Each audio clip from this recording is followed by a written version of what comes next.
Allez, c'est reparti. Il ne faut pas que je le regarde, me dit-il, et je le fais. Donc, c'est reparti. Après la pause déjeuner, nous voilà de nouveau en direct du congrès, de la convention de la CNCGP, avec un thème qui va passionner les foules, parce qu'on va parler du produit star de l'année, la SCPI, et on va se demander si c'est l'heure de la diversification, de passer les frontières, enfin, etc., etc. Et on a beaucoup de chance, parce qu'on a en plateau deux stars du marché, effectivement. Alors, Christophe Inizan pour la Française, l'homme qui rit plus vite que son ombre. Bonjour Jean-Pierre. Voilà. Bonjour Jean-Pierre. Et Vincent Rouanel qui ne lui enlève rien non plus pour CPR, Amundi par le comptoir. Non, c'est le contraire. C'est ça, Amundi le comptoir par CPR. C'est ça, bien joué Jean-Pierre. Voilà, on les adore. Ils sont inséparables sur les congrès. C'est un peu comme Tic et Tac ou Rox et Rookie, enfin comme vous voulez. On aime beaucoup qu'ils soient avec nous en plateau. Et aujourd'hui, donc, les SCPI, c'est un truc de fou cette année. Vous vous souvenez, on a fait un club expert récemment, je suppose que vous l'avez vu. Plus 45% de collecte en 2015. Où est-ce que ça va s'arrêter ? Oui, effectivement, une belle collecte, Jean-Pierre, grâce à nos amis CGPI, en grande partie à la française en tous les cas. Et une collecte qui a pour particularité d'être de plus en plus diversifiée, on y reviendra probablement. Donc bien évidemment, un marché qui croît, mais un marché qui croît dans des conditions qui nous semblent assez bonnes.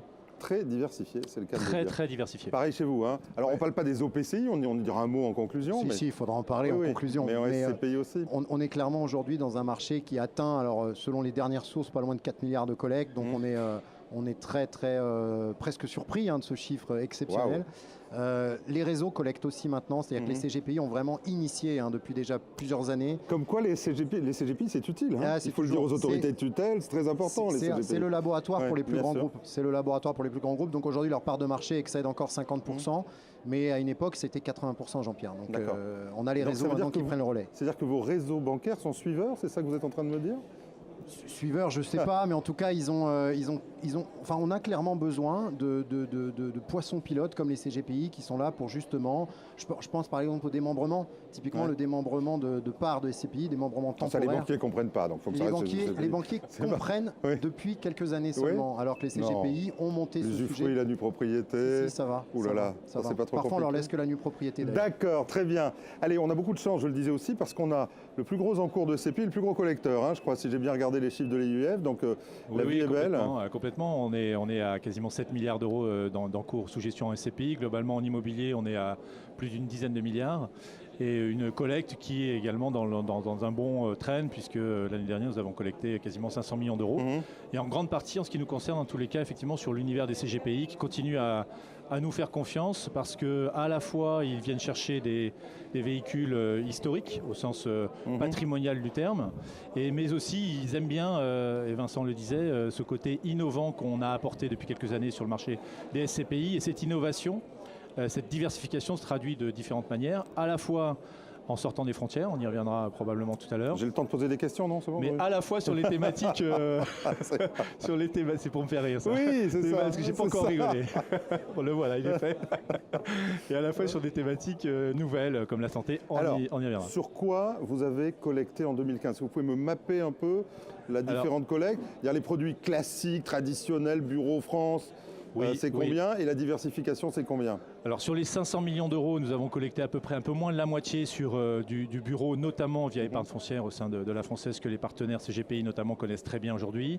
Nous avons collecté un gros tiers aujourd'hui en 2015 sur l'Europe, la gamme européenne Europe Immo, qui est plutôt du bureau en Allemagne, mais aussi avec la petite sœur qui est Europe Immo Market, qui est plutôt du commerce.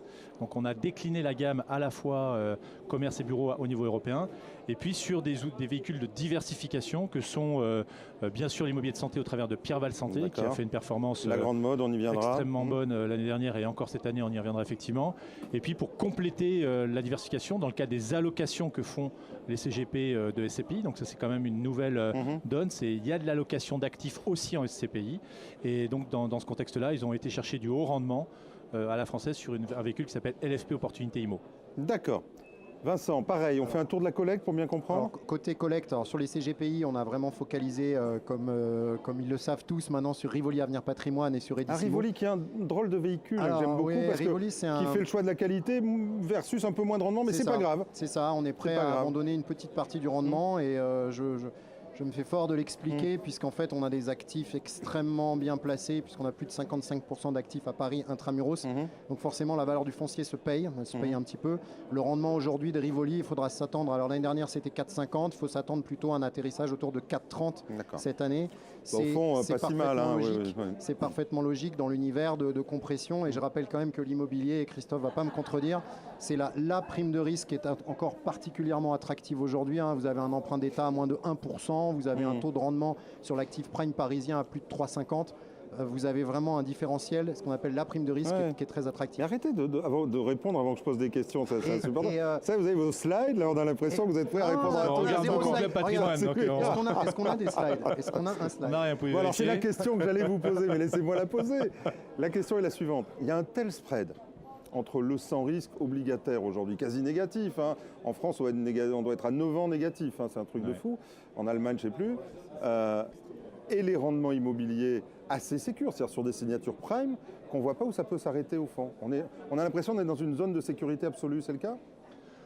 En tous les cas, une chose est certaine, à notre sens, au sein de la Française, c'est qu'il n'y a pas de bulle, pour reprendre une émission fameuse que tu as fait, Jean-Pierre. Bulle ou boom. Bulle ou boom, exactement. Un jour, je vous aurai, j'arrive pas à vous avoir. Non, alors ça se confirme, à tel point que les performances de 2015 l'attestent, et tu avais fait des émissions sur le sujet précédemment. 2016, la projection qu'on en fait, elle est assez en ligne avec ce qui a été donné en 2015. Donc, du point de vue du spread, nous, on pense que les taux bas vont durer. Donc, tant que les taux bas seront là où ils sont, c'est-à-dire proches de zéro, voire négatifs pour certains segments.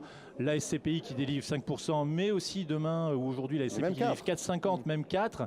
Bien évidemment, ça reste extrêmement attractif. Ça ne peut pas s'arrêter. Dans un contexte on est dans une sécurité. Où, en tous les cas, en ce qui nous concerne à la française, on fait très attention à la qualité des actifs, et la diversification, qui est la thématique de l'émission, est une réponse à ta question. On va y venir. Donc, on sort du cadre franco-français pour aller chercher des nouveaux marchés grâce à cette augmentation de la collecte. On va y arriver. Pareil, en termes de... Moi, ce qui m'intéresse d'abord, c'est la sécurité. Oui, alors sur la sécurité... En plus, vous ne prenez pas de risque aujourd'hui. On a parlé de Rivoli. C'est vrai que ce qui est important de regarder, c'est que nous, on cherche aussi à bien conserver nos trésors de guerre. Le report à nouveau, les réserves de plus-value immobilière, on les garde. On cherche plutôt à distribuer tout ce qu'on touche, tout ce qu'on encaisse, mais on ne va pas aller chercher au-delà. Donc on garde le trésor de guerre. Et ça, c'est important parce que forcément, la SCPI ne se juge pas sur 3 ans, 4 ans. Généralement, tous nos détenteurs de SCPI les détiennent depuis plus de 15 ans, plus de 20 ans. C'est souvent un véhicule qui est transgénérationnel. Ils transmettent aux enfants. Je me souviens, à la Française, d'une histoire, on me racontait, il y avait les vieilles SCPI qui venaient, alors c'était transmis aux enfants quoi qu'il se passe. Oui, le taux de turnover, en quelque sorte, il est très très faible. Il est inférieur à autour de 1% en tous les cas. Pelou, là, c'était transmis. Oui, UFJ Pelou, UFG et la Française, effectivement, Jean-Pierre. Très bien. Allez, on y arrive, la diversification. J'allais vous poser une question bête, mais est-ce que c'est une diversification voulue ou une diversification forcée? Je m'explique.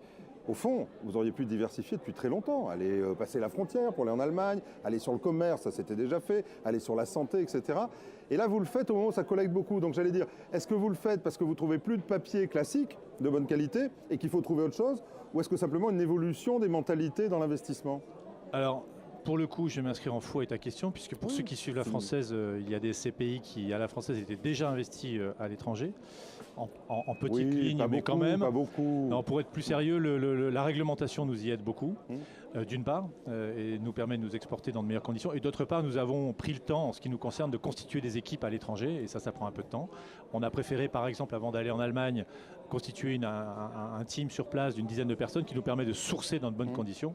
Donc oui, la conjoncture nous aide à nous déployer de manière plus ouverte en termes géographiques, mais globalement, ça n'est pas une mode. On pense qu'on est justement qu'au début de ce phénomène de diversification géographique. On l'a fait nous en Allemagne et on regarde d'autres pays, notamment le Benelux, pour les SCPI Europimo Market. D'accord. Et la santé ? Alors, la santé, c'est une mode ou c'est pas une mode? C'est l'autre thématique. On pense qu'il y a des besoins sociétaux qui sous-tendent quand même aujourd'hui ce marché. Les acteurs que sont les gestionnaires de SCPI aujourd'hui contribuent à favoriser l'externalisation des murs de certains groupes, comme Orpea notamment, pour ne pas le citer, qui a une démarche d'externalisation de ces murs, donc, sur lequel nous on s'est positionné. On pense que c'est un actif qui est décorrélé des autres cycles, des autres classes d'actifs de l'immobilier, donc le résidentiel, l'entreprise et la santé. Donc dans un souci de diversification, ça peut faire sens d'avoir des actifs et des sous-jacents décorrélés. Merci beaucoup. Même question Aujourd'hui, où est votre diversification? Donc Rivoli, on a bien compris, mais où est-ce que vous allez chercher de la diversification? Est-ce qu'il n'y a pas un effet de mode? Et est-ce qu'au fond, c'est pas payé trop cher? Parce que est-ce qu'on n'achète pas la santé trop cher, par exemple? Alors, sur Rivoli, c'est sûr qu'on va acheter des actifs qui seront globalement plus chers que ce qu'on peut trouver sur le marché. Qualitatif, c'est la rareté du foncier. On a fait aussi une opération, par exemple, au Club Med de Tignes. Typiquement, Tignes, c'est pas Paris. Mais c'est vraiment. Ouais, alors il n'y a pas toujours de la neige en Auvergne, mais en tout cas, au Club Med de Tignes, il y a de la neige. On l'a acheté à 7,10 de rendement. Et donc, c'est quand même assez. C'est la valeur. C'est vraiment la valeur du foncier qu'on cherche sur ce type d'actifs. Et c'est vrai que Rivoli, c'est ce positionnement-là. D'accord. Sur l'OPCI. Santé, vous êtes en santé? Alors nous assez peu. On a quelques cliniques dans Idissimo, notamment une clinique à Marseille. Donc on fait de la diversification, mais ça reste un actif de diversification et ce ne sera jamais un cœur d'allocation comme peut être l'immobilier de bureau parisien avec Rivoli. Et l'étranger, ça vous le faites par l'OPCI? L'étranger, c'est avec l'OPCI, tout à fait. C'est un véhicule qui a aujourd'hui à peu près 30% en France. L'Allemagne dépasse quasiment la France en termes d'allocation et on doit avoir 20% en Grande-Bretagne. Et la Grande-Bretagne élargie puisqu'on en a au Pays de Galles, en Écosse, donc c'est même le Royaume-Uni. D'accord. J'ai une question, alors on parle de l'OPCI, et on comprend bien la différence entre la SCPI et l'OPCI. On va chercher de la liquidité, une cotation, donc c'est très différent. Et c'est un outil qui marche bien dans l'assurance, encore qu'on trouve aussi des SCPI, mais ça peut faire plus peur aux assureurs. Comment ça se fait que vous soyez à peu près vous reviendrez après, vous allez dire que je dis des bêtises, mais pourquoi vous êtes un peu les seuls aussi présents sur le marché de l'OPCI? Alors aujourd'hui, on a fait le choix de l'OPCI. On a laissé en plus certains. C'est un OPCI de troisième génération parce que l'OPCI a eu quelques difficultés. L'accouchement était assez difficile sur ce type de produit. Et aujourd'hui, c'est vraiment un véhicule qui est très très adapté à l'assureur puisqu'en fait, il y a une VL qui est bimensuelle, il y a de la liquidité. Je viens de le dire. Et c'est un véhicule. Arrêtez de me faire votre slide, Vincent. Mais pourquoi vous et pas les autres? C'est bizarre qu'on ne trouve pas d'autres. Alors on s'est appuyé beaucoup sur notre réseau. On a eu vraiment. Il fallait ça pour le lancer. Il fallait ça pour le lancer. Et aujourd'hui, c'est 200 millions d'euros par mois. 200 millions d'euros par mois. La Française, vous avez fait de l'OPCI Instit. Mais alors sur le retail Oui, alors on a un OPCI qui s'appelle LFP Opsis Patrimoine. Pas beaucoup. Qui a été l'un des précurseurs à l'époque de la crise financière, puisqu'on a obtenu l'agrément au moment de la crise financière. Donc les autorités, je rejoins complètement Vincent, il y a eu un accouchement très douloureux, donc il y a eu un démarrage assez compliqué. C'est en train de prendre progressivement pied chez les conseillers en gestion de patrimoine indépendants. Nous avons fait le choix d'avoir un outil qui est un outil quasiment d'allocation, puisqu'il y a une brique immobilière renforcée, mais il y a également la possibilité d'aller chercher de la diversification sur les valeurs financières. Donc ça complète le dispositif de la Française en immobilier.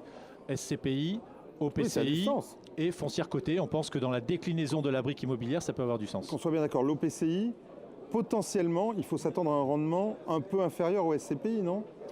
Légèrement, non? Alors, allez, j'allais dire 80 points de base, 1 point, 100 points. Oui, puisqu'il y a une poche de liquidité qui, par essence, vient gréver la performance.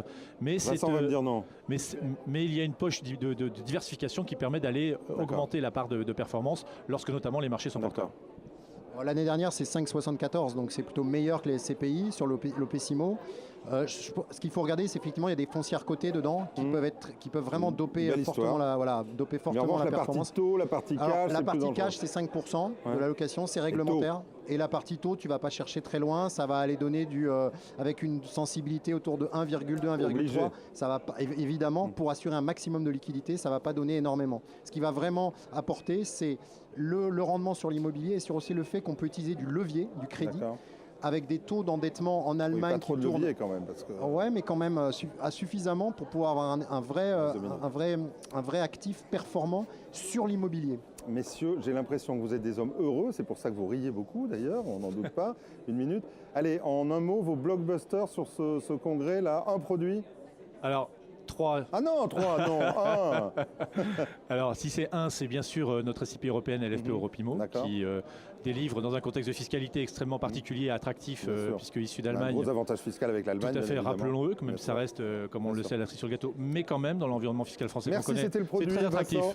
Dans un environnement de taux zéro, c'est très compliqué de délivrer de la performance avec les fonds prudents traditionnels. Donc je vote Opsimo. Opsimo, l'OPCI, ça on est en plein dans l'histoire. Allez, une dernière question, vous les trouvez comment les CGP là? Extrêmement dynamique pour le coup. Je pense que Le métier est en train d'évoluer en profondeur et il y a des acteurs qui savent faire face à la révolution qu'on est en train de connaître sur beaucoup d'activités, notamment sur les CGP. Et le conseil dans un environnement financier qu'on connaît depuis le début 2016, le conseil des CGP est à mon sens indispensable pour leurs clients aujourd'hui. Eh bien voilà, c'est mieux que les fintechs, comme diraient certains que je connaisse. Vincent, bravo à toute l'équipe de Benoît déjà pour la réélection. Et ben voilà, et puis 91%.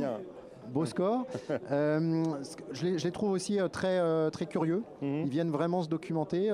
Ça y est, enfin l'OPCI est en train de marquer les esprits. Il y a une vraie prise de conscience, notamment sur cet environnement de taux zéro dans lequel on vit maintenant depuis plusieurs années. Christophe, Vincent, merci beaucoup. On vous adore en Tic et Tac aussi. Merci Jean-Pierre. Merci Jean-Pierre. Ben voilà.